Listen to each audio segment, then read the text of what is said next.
Hey guys, what's going on? Welcome back to the Influencer IQ podcast. Today we are here with Giles and Quinn and me, Josh.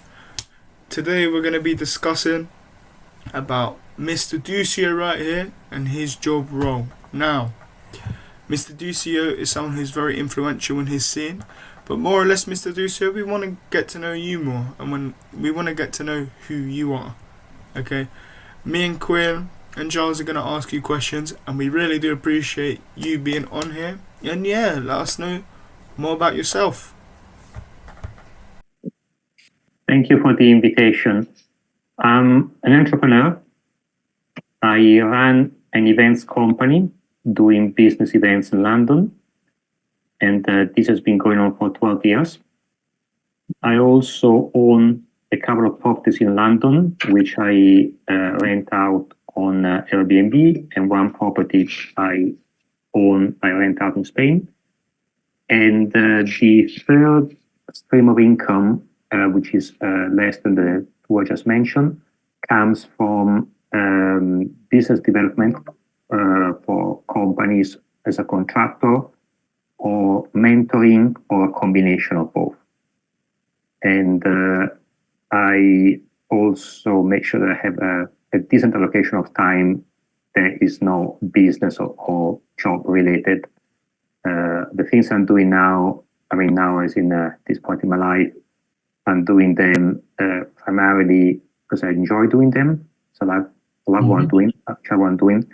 I'm not sure if I should say this from the beginning, but what we say financial independence. So the main drive for doing what I'm doing is exactly what I'm doing. I sort out my finances. So the events in particular, I think Giles has been one of those. They also tick the box of my social life. So it's the way I see it is a hobby that pays for bills and generate an income. And also, quite importantly for me, allows me also to hire freelancers, mainly out of the UK, and generate job opportunities for them. And over the course of the year, this is becoming more and more important. Yeah, 100% Mr. Duccio. I absolutely agree with what you're saying. I think people need to have this willingness to win, I think more often than not. And I feel like it's something that's kind of missed in this generation of people. And it just makes people like me and you, Giles and Quinn, want to win even more and easier chance to win. So more or less, yes, I agree. I feel like that willingness to win should be in every single person's head. And these type of things, these type of events, necessarily they shape who a person's are, and obviously winning is something shaped by a person's reality. So I feel like this is something everyone should think though, either way. But obviously for some people that isn't the case because they don't have the experiences that help their life, formulate that idea of winning. I 100% agree with what Josh just said. I have a question for Mr. Duccio. Since I was one of the people who attended a couple of your events, and I got to experience talking to a lot of people from different types of sectors. I wanted to know, where did you get these types of people to come join your events? How did you promote or market yourself? Thank you. It's a good question, and I'm happy that you noticed that. I'm happy you noticed that because it's something that we as a company do on purpose. So there is a structure behind it, there's an intention, there's a team, and we deliberately want to achieve that result. Now, how we do it is done working with freelancers. You may have been in touch with some of them actually on LinkedIn in the past, who primarily on LinkedIn focus on different sectors. There's one person who is focusing on accountants, one on lawyers, and so on. So that they invite people to our events across different sectors. over the course of the event, I also get feedback. So if there is an industry that is overrepresented or well represented, we stop promoting our events to the industry. If people from the industry come, we're very happy, but we no longer actively make an effort to attract people from the industry. Not only that, if an industry is well represented, we look at what industries are synergetic to the industry, what industry could be doing cooperation and partnerships with the industry, because our primary goal is to create cooperation and partnerships. And we also look at industries that could be a seller or a buyer for that specific industry. So I'll give you an example. For example, at some point, we had a good number of architects coming to our events, particularly the Property Connector. So we started looking at what industries could be relevant to an architect. So an architect wants to talk to developers because the developer needs to build something and the architect is going to build it. So we look for developers on LinkedIn, and we invite developers to come to our events, and we try and rebalance the whole ecosystem. The other thing that I also noticed that happens is that sometimes we get referrals. So someone comes to an event, they notice that one of their business connection or friends may benefit for the event because there were not many people doing what that person was doing. So again, let's look at the example before. Someone comes to the event, there's a good number of architects, but there are not enough developers, and he says, well, actually, you know what? I can think of also one of my friends who's a developer, and I'm going to invite him. That happened to me a few times when people actually call me and they say, well, I came to the event, I didn't see many people from the industry. Is there any specific reason why? I said, no, there isn't. And by all means, you can invite them. Does it answer your question? So, that does. Yeah, go on. That's very interesting to me, especially as somebody who, for one, aims to be an engineer and start an engineering agency in the future, as well as somebody who has had a little look into the business of event management through some of my family members. So through that, I have a question towards you, Mr. Duccio. You started this through event management, and a lot of these are through events. How did these skills that you gain through doing that help influence you and the choices you make with branching out towards individuals? Thank you. Just for me to understand correctly the question, are you asking me which skills I extract from these events? Yeah, what skills you extract from these events, and what skill? And you say you have multiple of these events set up throughout London and Spain. Yes, so, no, only London. Only London. Yes. Okay. So the skills you gain from these events and how that helps you market yourself towards gaining more of these individuals you specialize in connecting people with. Thank you. So I guess I'm answering your question, and I guess before we talk about skills, there is one thing that is the desire and passion that I have for the events. And that desire is a desire to meet people. I'm very curious, naturally curious. So I'm really curious to meet new people. I mentioned before, I do the events as a hobby. I could stay on the beach the whole day for the rest of my life, and I would be bored. And I really enjoy meeting new people and being plugged in what happens in the real world. So this is myself. A different person could be a different person. Now, what happened is that I naturally developed let's call it the skill of curiosity, as in going to a networking event, and I think it's one of the golden rules and hacks of being successful as a guest at a networking event, being curious about the people. Hey, my name is Duccio, tell me more about you. So on the back of my desire, there are some skills that I found very useful, they are effectively natural skills, a part of my DNA, I would say. And it's kind of circle then, I fit them. So one of the skills that I developed is natural curiosity. Mm-hmm. The other skill that I developed is, and this is also partly, I think, linked to where I'm at the moment in my life being financially independent. So I generally want people around me to be successful and to be happy. I feel easier when I know that the world is a world where people are peaceful, in peace, and are happy. So I generally try and make an effort, and not only myself, also people working with me, to try and support those who come to the event for them to get something out of it. Because although at the core of what we're saying, there is this belief that every connection is a human to human. Mm-hmm. It's not B2B or B2C, but it's human to human. And we encourage people to be curious about each other and to really connect with each other for who the person is before anything else. But at the same time, we do business events. So at the end of the day, people need to pay their bills, they're running their business, they need to be successful, they want to be successful.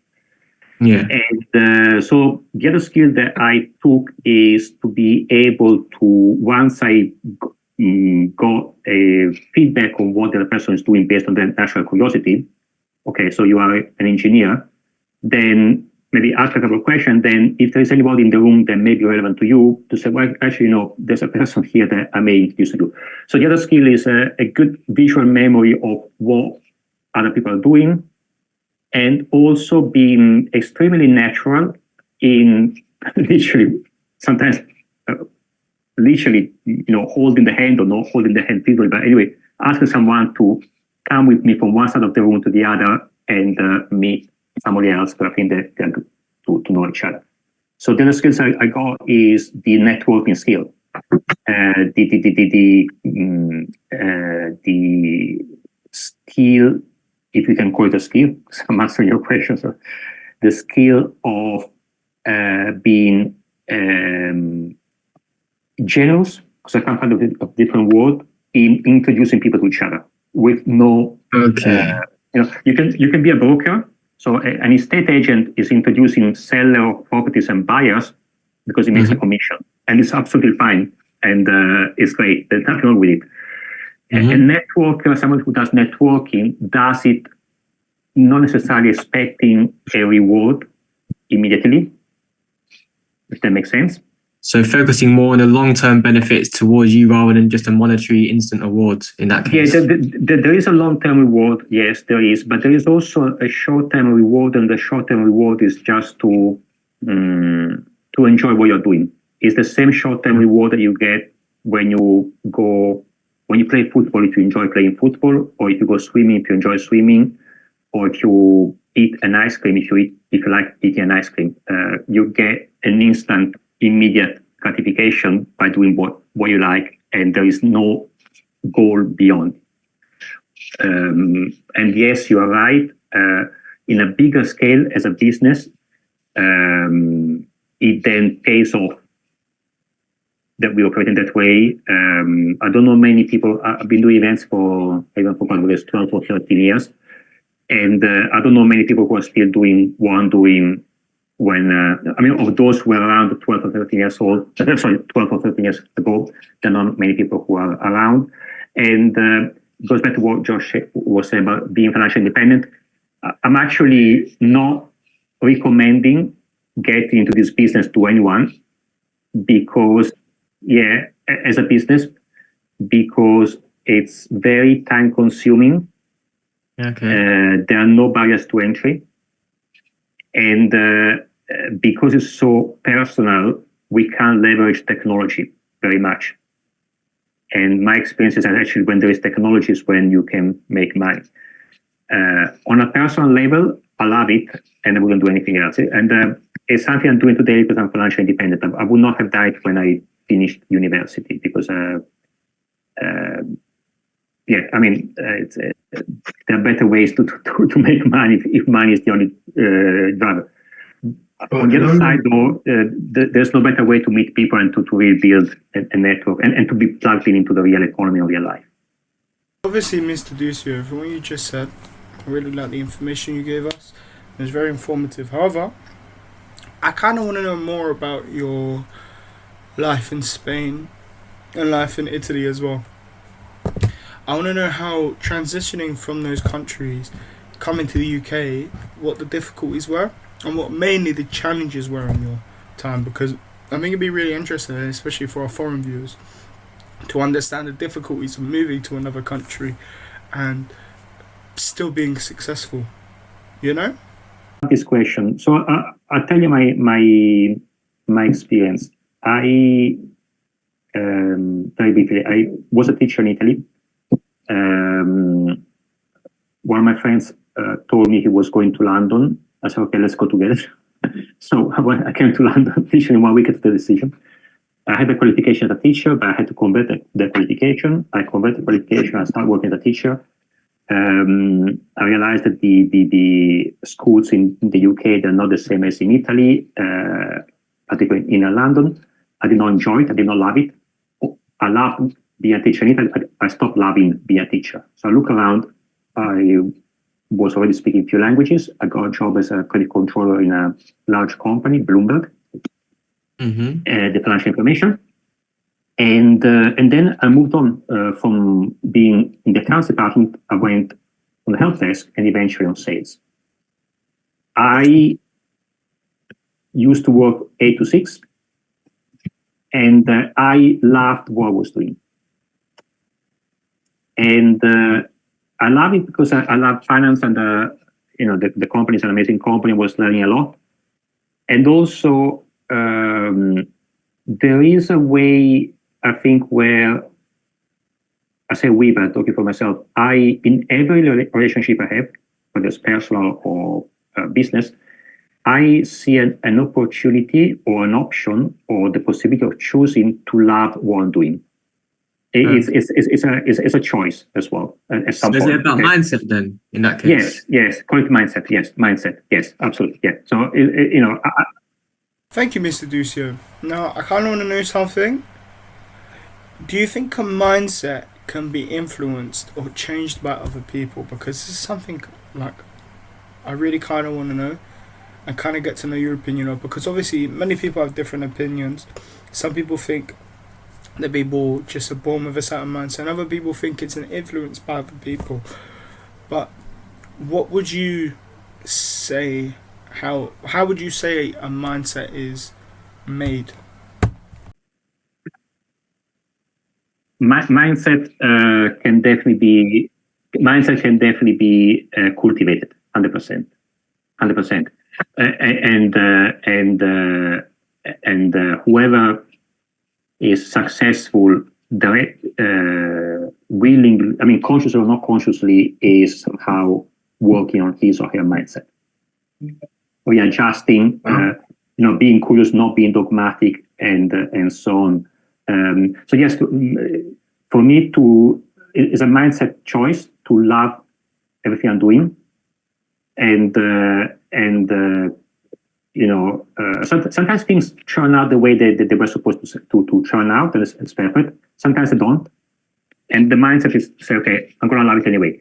To answer Josh's question, I loved what I was doing, and then there was also the financial, Bloomberg and the financial industry, they pay very well.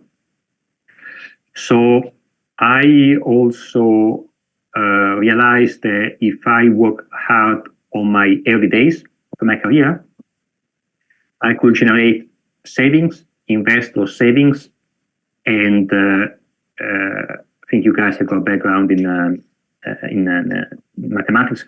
So if you have £1,000 when you are 20 years old, you can invest it, and you have much more when you are 30 years old.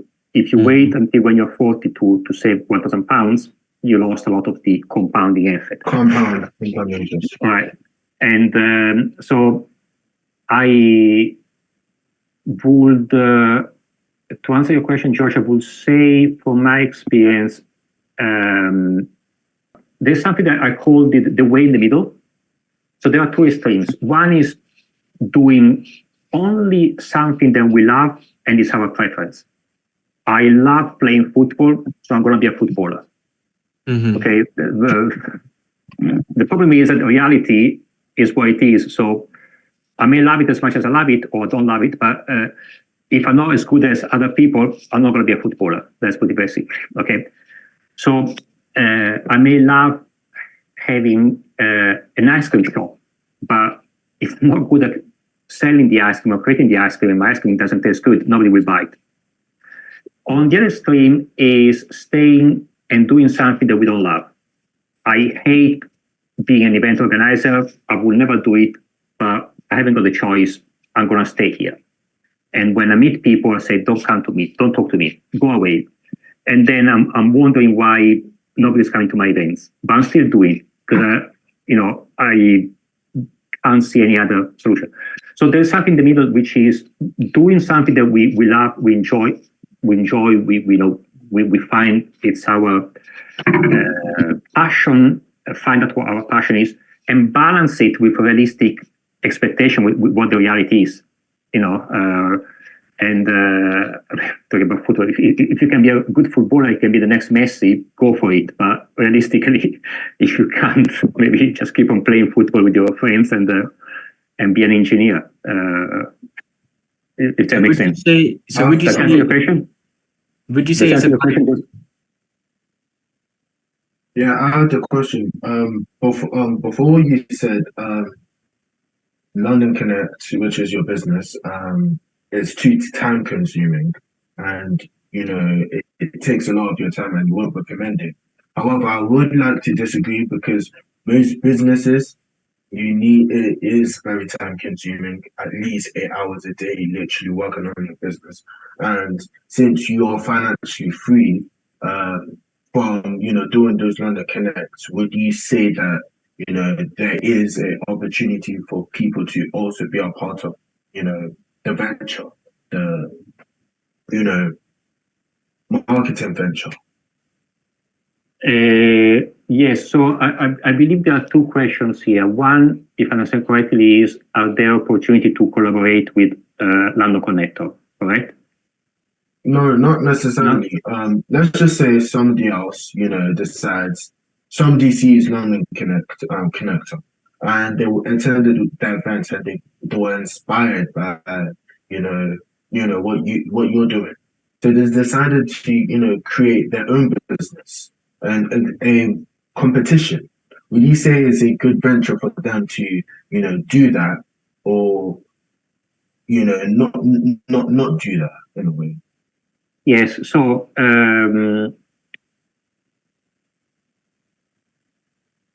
because from you, yes, you're financially free. It's a very good question. So for some people, think about someone who is, when we go and pick up fruits, we start with the low-hanging fruits, okay? So for someone who's got a network, for someone who already have many contacts, and for someone who is also skilled at creating a funnel via social media, events can be a source of revenues. And you can make a living running events.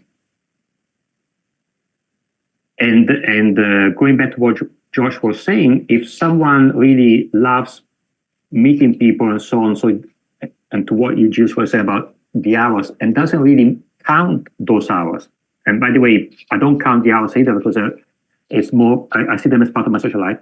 Then yes, by all means, do it. It's an amazing business to do. Being able to constantly, effectively, my social life and personal life and business life, that they're all mixed together because some of the people who come to the events become friends, and I haven't got many friends. I do have them, but not many friends out of the events either because they sometimes limited events. So let me also go back to that one, yes, because it's actually linked to what Jesus was saying. And the events also constantly create a funnel of new friends. One of the things I found out when I was working at Bloomberg in London was that it was difficult for me to socialize. And I was going to other people events to meet people. And then I met people and I had friends, and then they told me, why don't you do your own events? Just to finish on Gilles' question, what I said before, though, is that I believe there are many other opportunities for those who got the skills of, you asked me the question about the skills as well before, for those who got the skills that we use for the events to actually do something different, potentially even doing the same thing but at a different level. Do events at corporate level. Don't do the events I do myself. Do events for a bank or law firm and so on. Okay. Actually, when I was working at Bloomberg, I was organizing events. So that's what I was saying before. I think someone who is good at doing events, I would suggest they look at doing events for a large company. Okay. In terms of friends, I tell you what actually is my situation. So I have a relatively small number of good friends, mainly in London and a couple here in Spain. And I'm now trying to think if there's, I think all of them somehow they come to the events, but they don't come very often. And then I have a huge number of people with whom we have conversations that I would say are not necessarily business conversation. There's a level of intimacy, of connection and so on, also during the event, okay? And we meet mainly and solely at events, but there's a large number of people, but sometimes, particularly these days on social media, we touch base and so on. And I like both. I like having that kind of large number of contacts from different parts of life. I'm very eclectic. So also they're from very different parts of life and different interests and so on. But in terms of quality, the people that, let's say, I have lunch together with, realistically, we can count them on the fingers of two hands. Okay. Duccio, more or less, I agree with what you're saying. And networking for me really helps you just find the right people for you. And I mean, for me, when I was younger, I didn't really have like a good friend group, for example. So I felt like I wasn't around the right people for me. So something like networking would really, really, really help me build a connection with, not only people that can get me into job roles and get me into higher places, but connect with people I'm similar to and help get to know these people on a personal level. And that's such an important thing for your mental health in life and just being successful. You get both benefits at the same time, I agree with that version, Josh. Yeah. Especially because there's especially what Duccio said as well. There's a big balance between your friend group's size and the quality of your friend group. So, for example, sometimes when people, as they get older, you see a lot of people that become famous and rich outside of areas where originally they were considered to be less wealthy. They have to break off a lot of their friendship groups to get rid of that toxic energy because they're holding them back. However, there's still some people originated from that friend group who kind of elevate each other up. And so it's sort of like a mix between your people that you might be friendly with that have ambitions, and then people that you might be professional with that then become friendly. Yes. I have a question from Mr. Duccio, and this is more of a personal matter. Because when attending these events, and I did connect to a lot of people, and especially LinkedIn. There is one weakness about LinkedIn is that when you connect to somebody, you don't really have them as your network. You're just connecting with somebody. How can you, make that connection stronger? How can you make that network stronger? Once, you talk to them on their event and on LinkedIn. Yes. Are you asking how to make stronger the connection with those that you meet in social life, or those that you meet? Yes. So again, very good question. Definitely, And it goes back also to what Josh was initiating to say before. We have to be realistic. So we can't build, we can't have a network with the whole world. Okay? So we need to make a choice. And at the same time, we want quality, and quality requires an effort. So I guess figure out a number that you're comfortable with, whether it's going to be 3 or 5 people that you met post-event, and within 24 hours, reach out to them. And reach out to them to share something that has got an element of vulnerability. So it's not like, was nice talking to you, here's my business card, and without necessarily giving too much energy, as Josh was suggesting, but something that creates a relationship. And reach out to them. And then establish, figure out what is a way that you're comfortable with in dedicating energy and resources to meet those people again. Ideally, if you can meet the same people at one of the networking events, I think it's extremely time efficient. I'm not saying necessarily London Connector, other organizations as well. Okay, and what I see many times at my events, people actually they may have met somewhere else and they agree to come to our events to catch up. It happens a lot. Okay, so try and leverage. There are so many events in London. Try and find a way where you can follow up with those people. And I guess you reach a point where there's a bond has been created. Okay, and then for that moment, I'm looking for myself. I leverage social media, WhatsApp, phone calls, and so on. Okay, I think the best example I can give you is my mother. My mother lives in Italy. We meet probably 2 or 3 times a year, but the bond is there. Okay, yes, and the bond is there. The relationship is there. We keep in touch.